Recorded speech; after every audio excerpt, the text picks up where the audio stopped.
क्या हमारे ऋषि मुनि अंधविश्वासी थे जो कहते थे कि रामायण कोई काल्पनिक नहीं अपितु एक सत्य एक घटना है? आज का ये वीडियो खास तौर पर उन लोगों के लिए जो रामायण को एक माइथोलॉजी एक काल्पनिक घटना बताते हैं। सबसे पहले इसको जाने कि रावण द्वारा माता सीता का हरण करके श्रीलंका ले जाते समय पुष्पक विमान का मार्ग क्या था, उस मार्ग में कौन सा वैज्ञानिक रहस्य छुपा हुआ है, उस मार्ग के बारे में हजारों साल पहले कैसे जानकारी थी। सुनिए इन प्रश्नों के उत्तर जो वामपंथी इतिहासकारों के लिए जहर समान है। मेरे देश बंधुओं, रावण ने मां सीता जी का अपहरण पंचवटी जो कि नासिक महाराष्ट्र से किया और पुष्पक विमान द्वारा हम्पी जो कि कर्नाटका, लेपक्षी आंध्र प्रदेश होते हुए श्रीलंका पहुंचा। आश्चर्य होता है जब हम आधुनिक तकनीक से देखते हैं कि नासिक, हम्पी, लेपक्षी और श्रीलंका बिल्कुल एक सीधी लाइन में है, अर्थात ये पंचवटी से श्रीलंका जाने का सबसे छोटा रास्ता है। अब आप ये सोचिए कि उस समय में कोई भी गूगल मैप नहीं था जो शॉर्टेस्ट वे बता देता, फिर कैसे उस समय यह पता किया गया कि सबसे छोटा और सीधा मार्ग कौन सा होगा? या अगर भारत विरोधियों के अहम संतुष्टि के लिए मान भी लें कि चलो रामायण केवल एक महाकाव्य है जो वाल्मीकि जी ने लिखा, तो फिर यह बताओ कि उस जमाने में भी गूगल मैप नहीं था तो रामायण लिखने वाले वाल्मीकि जी को कैसे पता लगा कि पंचवटी से श्रीलंका का सीधा छोटा रास्ता कौन सा है? अगर आपके पास इन प्रश्नों के उत्तर हो तो कमेंट में जरूर लिखिएगा। महाकाव्य में तो किन्हीं भी स्थानों का जिक्र घटनाओं को बताने के लिए आ जाता है, लेकिन क्यों वाल्मीकि जी ने सीता हरण के लिए केवल उन्हीं स्थानों का जिक्र किया जो पुष्पक विमान का सबसे छोटा और बिल्कुल सीधा रास्ता था? यह ठीक वैसे ही है आज से 500 साल पहले गोस्वामी तुलसीदास जी को कैसे पता कि पृथ्वी से सूर्य की दूरी क्या है? जुग सहस्त्र योजन पर भानु इक्वल टू 152 बिलियन किलोमीटर, जो कि हनुमान चालीसा का ये दोहा है। जबकि नासा ने हाल ही के कुछ वर्षों में इस दूरी का पता लगाया है। कमाल थे हमारे ऋषि मुनि।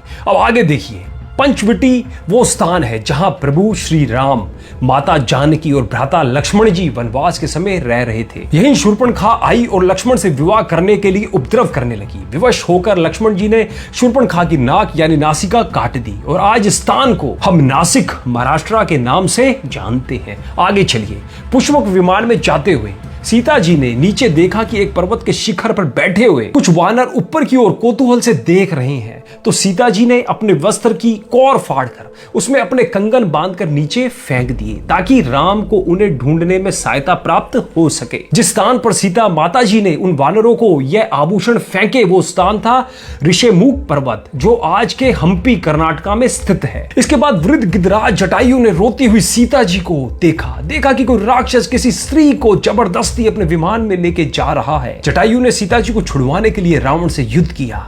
रावण की तलवार से जटायु के पंख कट गए। इसके बाद जब श्री राम और लक्ष्मण सीता जी को ढूंढते हुए पहुंचे तो उन्होंने दूर से ही जटायु को सबसे पहले संबोधन हे पक्षी कहते हुए किया और उस जगह का नाम दक्षिण भाषा में जानते हैं क्या पड़ा? लेपक्षी, आंध्र प्रदेश है। अब क्या समझ आया आपको?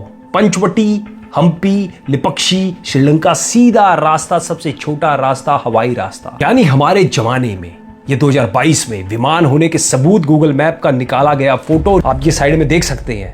अपने ज्ञान, विज्ञान, संस्कृति को भूल चुके भारत बंधुओं, रामायण कोई माइथोलॉजी नहीं है। यह महर्षि वाल्मीकि जी द्वारा लिखा गया सत्य इतिहास है जिसके समस्त वैज्ञानिक प्रमाण आज उपलब्ध है। इसलिए जब भी कोई वामपंथी, सनातन विरोधी हमारे इतिहास, संस्कृति, साहित्य को माइथोलॉजी कहकर लोगों को भ्रमित करने का या खुद को विद्वान दिखाने का प्रयास करे तो उसको पकड़कर बिठा लेना और ये जो चीजें मैंने बताई है उससे इन सवालों के जवाब पूछना। एक का भी जवाब नहीं दे पाएगा वो। बस अंत में इतना ही कहना चाहूंगा कि सनातन धर्म पर उंगली उठाने से पहले सनातन धर्म को जानो, फिर उस पर उंगली उठाओ। जब किसी विज्ञान का ABCD भी नहीं था तो हमारे सनातन धर्म को पता था कि किस बीमारी का इलाज क्या है, कौन सी चीज खाने लायक है, कौन सी चीज खाने लायक नहीं है। अतः ज्ञान का भंडार है हमारा सनातन धर्म और उनके नियम। विदेशी शिक्षा पद्धति में पढ़ के केवल अपने पूर्वजों, ऋषि मुनियों के नियम पर उंगली उठाने के बजाय उसकी गहराई को जानिए। इस वीडियो को ज्यादा से ज्यादा शेयर जरूर कीजिएगा जिससे लोगों को समझ में आ जाए और सनातन धर्म पर उंगली अगली बार से वो ना उठाए। जय श्री राम, ओम हनुमते नमः।